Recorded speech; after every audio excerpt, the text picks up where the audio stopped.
I didn't say a word when my aunt walked into my apartment and told me she was moving in. I just stood there in the doorway, still in my hospital scrubs, holding a bag of groceries, and I smiled. That smile cost me everything I had that evening. My name is Claire Fontaine. I'm 29 years old, and I work as a registered nurse at a mid-size hospital in Kitchener, Ontario. I've worked nights, doubles, holidays. I've held the hands of strangers when they were taking their last breath. I've driven home in January snowstorms at 6 in the morning, so exhausted I had to sing to myself just to stay awake. I did all of that for 7 years straight so I could save enough to buy my own place. The condo wasn't much, 900 square feet, 2 bedrooms, on the 4th floor of a building near the expressway. The balcony faced a parking lot. The pipes rattled in February, but it was mine. I signed the papers on a Thursday afternoon, and I sat on the floor of the empty living room that night, eating a takeout poutine. And I cried a little, because my mother would have been proud. My mother died when I was 19. Ovarian cancer. It moved fast.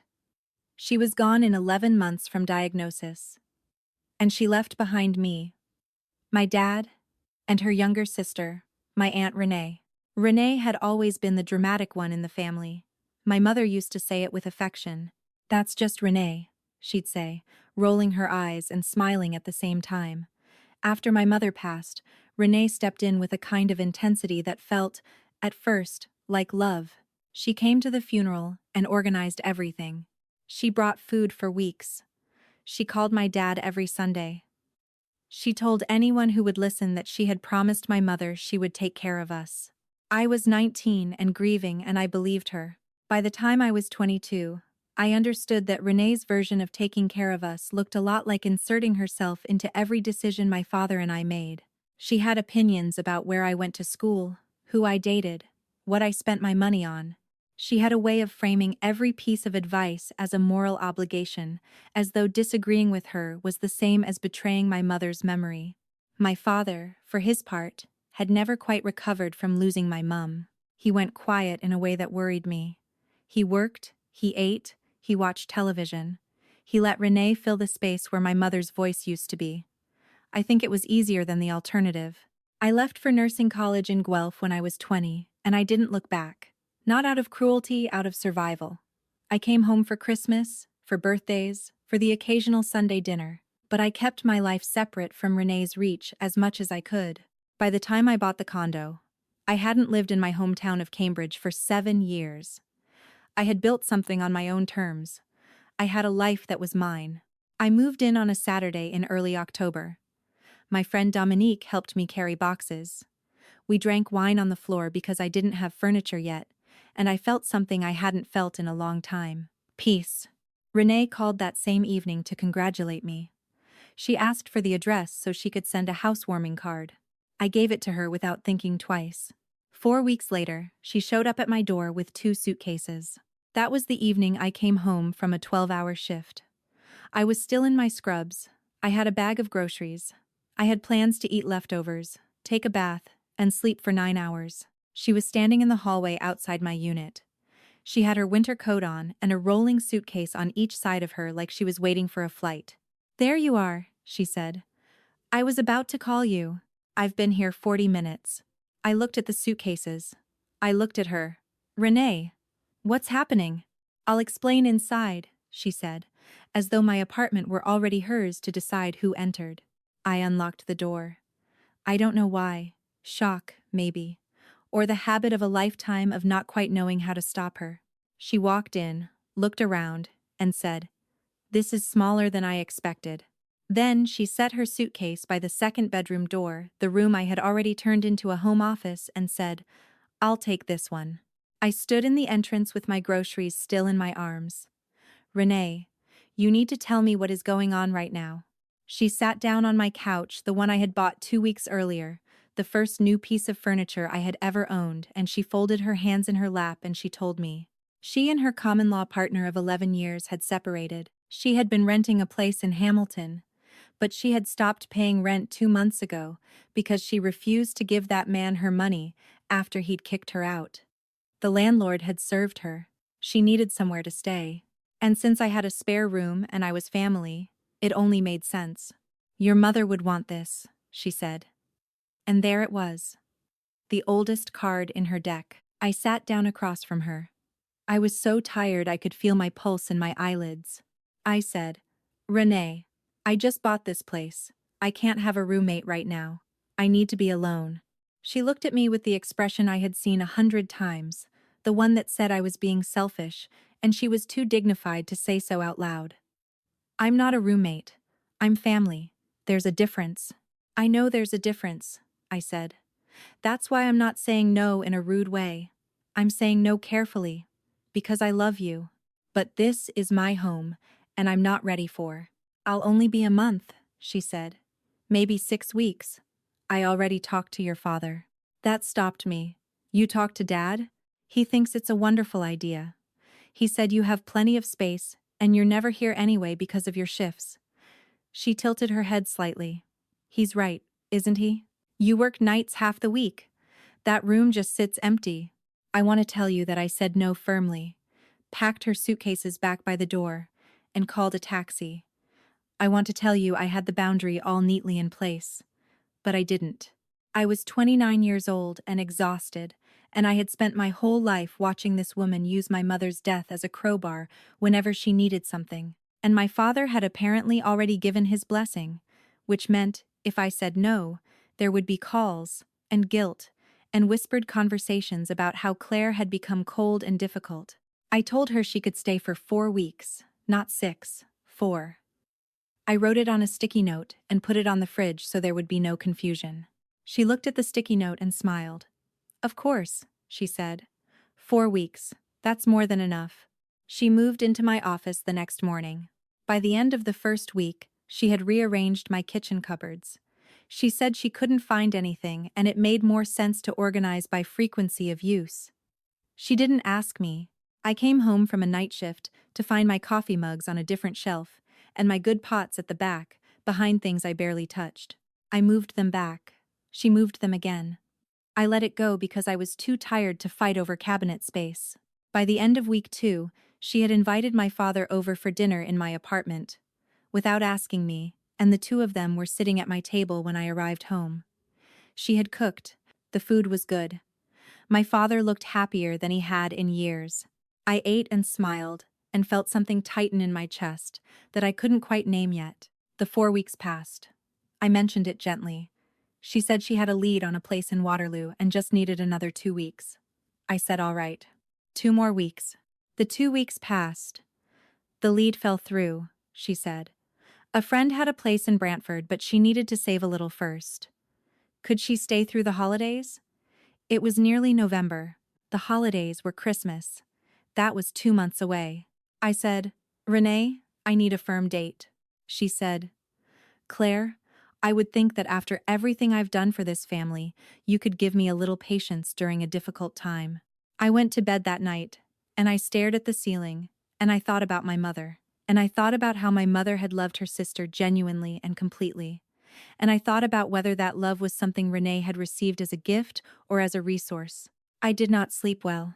By December, she had stopped pretending the arrangement was temporary. She had put a small shelf in the second bedroom with her books and a framed photo. She had started buying groceries without asking, and then mentioning casually that she'd covered this week's food. She never asked for money directly. She just kept a running mental tally and referenced it when I raised the topic of her leaving. She also started answering my door. The first time it happened, I was in the bath. Dominique had come by. When I came out, the two of them were having tea, and Renee was explaining how stressful it was to be between places. Dominique caught my eye with an expression I recognized, the politely maintained face that means I will talk to you about this later. Later, Dominique said. How long has she been here? 9 weeks, I said. Dominique was quiet for a moment. Claire. She's not looking for a new place, is she? I didn't answer. I already knew. What I didn't know yet was the rest of it. In January, my father called me at work, which he almost never did. He sounded confused. He had gone to the bank to transfer some money to cover a car repair, and the teller had told him his checking account balance was lower than he expected. He thought maybe he had miscounted. He asked me if I knew how the online banking app worked because he thought maybe he was reading it wrong. I walked him through it that evening. He hadn't miscounted. There were 3 withdrawals over the past 2 months that he had no memory of authorizing. Not large amounts, 300 here, 250 there, 400 once. Nothing so dramatic that it would set off an alarm immediately. But they were there. I asked him carefully if he had given anyone access to his account. He said no. Then he paused and said, "Well, Renee helped me set up the new bank card when I got it in October. She put in the PIN for me because I was having trouble with the keypad at the machine." I kept my voice very even. I said, "Okay, Dad. Don't do anything right now. Just leave it with me." I hung up and I sat in my car in the hospital parking lot in the dark for a long time. I called Dominique. Then I called my father's bank to understand what documentation we would need to open an inquiry. Then I called a legal aid line to ask a very general question about financial elder abuse in Ontario and what it looked like, legally, and what the options were. The woman on the line was kind. She walked me through the framework. She said the key was documentation patterns, amounts, timing. She said acting too fast could alert someone to cover their tracks. She said it was worth moving carefully. I thanked her and drove home. Renee was on my couch watching television when I walked in. She looked up and said, "There's soup on the stove." "Thanks," I said. I went to my room and I closed the door, and I made a decision that I would hold on to quietly for the next several weeks. I would not tell her what I knew. Not yet. Over the following month, I paid attention differently. I noticed small things I had been too tired to clock before. Renee had a habit of using my laptop when I was at work. She'd mention things she'd read or watched, and I hadn't searched for them on my own account. I set a different password and didn't tell her. I started coming home at irregular times, changing up my schedule. I asked my dad to check his account weekly and call me if anything looked unusual. I kept a notebook.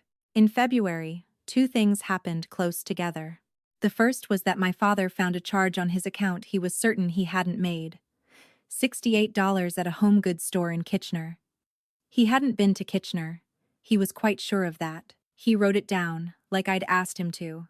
The second was that Dominique called me to tell me she had run into Renee at the grocery store, which wasn't unusual, but that Renee had introduced herself to Dominique's neighbor as Claire's mother figure and had mentioned, apparently without any self-consciousness whatsoever, that she was looking after the family apartment while Claire worked her demanding schedule. The family apartment. I read that text message standing at the nurse's station and I had to take a breath before I could respond. I called Dominique. She said the family apartment? Word for word, Dominique said. "I'm sorry. I wasn't sure if I should tell you." "No. I'm glad you did," I said. "I need to know." That weekend I asked Renee casually about the home goods store charge on my dad's account. I said I thought maybe he'd accidentally used the wrong card somewhere. I watched her face. It moved through something, a flicker of calculation, before she settled on mild concern. "I might have used his card by mistake when I picked up a few things," she said. "I'll pay him back." "When did you have his card?" I asked. "He asked me to pick up some things when he wasn't feeling well," she said.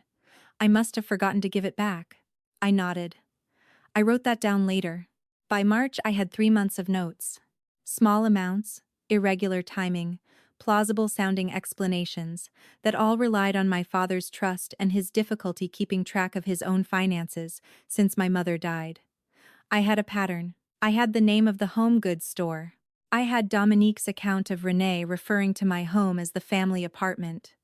I had the date she'd moved in, which was now 5 months ago. I also had something I hadn't expected. My father called in mid-March, and this time he sounded different. He wasn't confused. He was embarrassed, which was harder to hear. He said he'd been going back through his bank statements. I had shown him how to print them, and he had found charges going back further than we'd originally looked.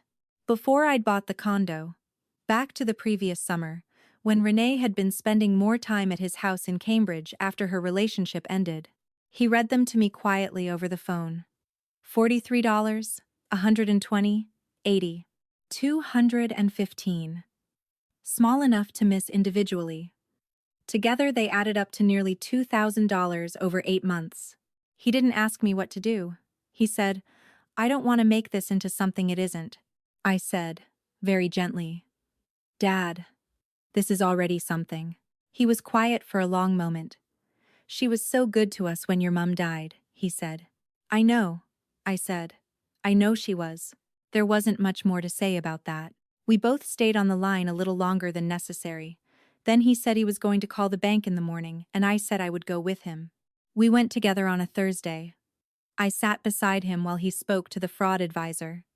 They were professional and patient with him. They flagged the account, began a review process, and gave us documentation to take to the police if we chose to pursue it.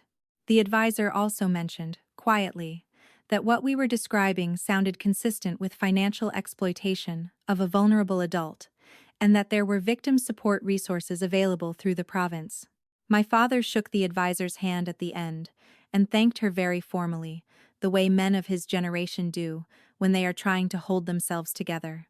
In the parking lot, he put his hands in his coat pockets and looked at the sky for a moment. He said, "How long have you known?" "Since January," I said. "I wanted to be sure before I told you." He nodded slowly. "You're like your mother," he said. "She always made sure first, too." We didn't talk about Renee directly after that. We had agreed, me, my father, and the bank's process, that the next steps would move at their own pace. The police report would take time. The review would take time. And Renee was still in my apartment. I want to explain why I didn't simply ask her to leave the moment I knew. I've asked myself that question many times. Part of it was tactical. I didn't want her to move assets around or destroy anything before the bank review was complete. Part of it was legal. The advisor had suggested, carefully, that it was better not to confront her until there was a formal process in place. But part of it, and I'll be honest about this, was that I was still standing in two places at once.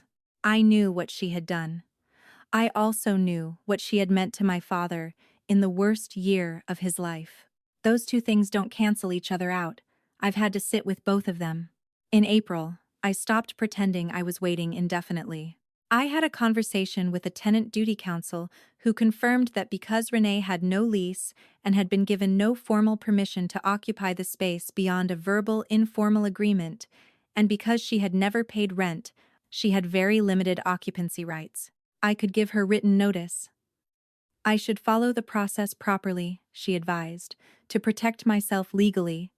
But the process was mine to begin. On a Sunday evening, I sat down at the kitchen table, my kitchen table, in my apartment, and I wrote a formal notice. I kept it short. I told Renee that the arrangement we had agreed upon had extended far beyond the original timeline, that I required my home back, and that she had 30 days to make alternative arrangements. I had it signed by a witness, Dominique, who came over specifically for that purpose, and I handed it to Renee directly. Renee read it without speaking. Then she looked up at me and said, "Is this because of the bank thing?" The way she said it quietly, flatly, like she had been expecting it, told me more than anything else she could have said. "This is because you've been living in my home for 6 months without permission," I said, "and because you've been taking money from my father." She set the paper down on the table. "Your father asked me to help him with his finances. He couldn't manage on his own." "He didn't ask you to take money from him," I said. "I was going to pay it back," she said.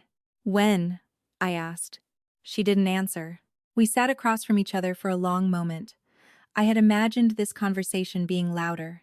I had imagined she would cry, or get angry, or invoke my mother. She didn't do any of those things. She just looked at me with an expression I couldn't quite read, something between resignation and the dim beginnings of shame, and she folded her hands in her lap the way she always did. "I'll need more than 30 days, she said finally. "You have 30 days, I said. She left in 26. She didn't say goodbye. She took her suitcases, the same two she had arrived with, and she was gone on a Thursday morning while I was at work. The only evidence she'd been there was the small shelf she'd put in the second bedroom, which she left behind. I took it apart and put it in the recycling. The police report process moved through the spring. My father received a formal determination from the bank that confirmed the unauthorized transactions and reversed what could be reversed, approximately $1,500 of the total. The remaining amount was more complicated to recover, because some transactions were older and harder to isolate definitively. The police investigation was ongoing as of the last update I had from my father. Renee had moved in with a cousin in Brantford. My father had heard this through another relative and told me without editorializing. He had not spoken to her directly. I don't know if he ever will. My father and I talk more now than we did before all of this. He calls me on Sundays. Not every Sunday, but most of them. We don't always talk about anything important.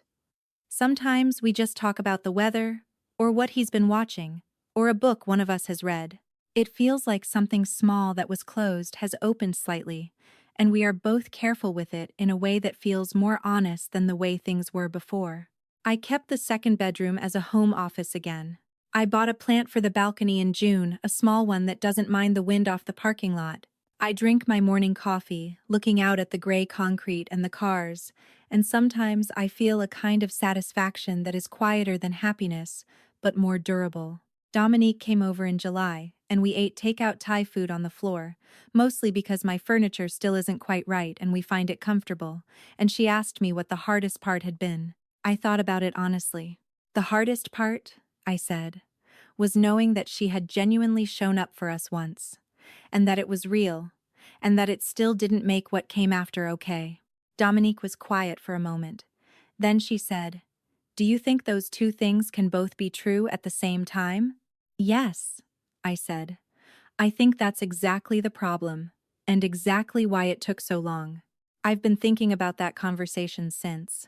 About how we are taught, especially as women, and especially in families that have already had losses, to hold love and warning in the same hand, and to be careful not to drop either one.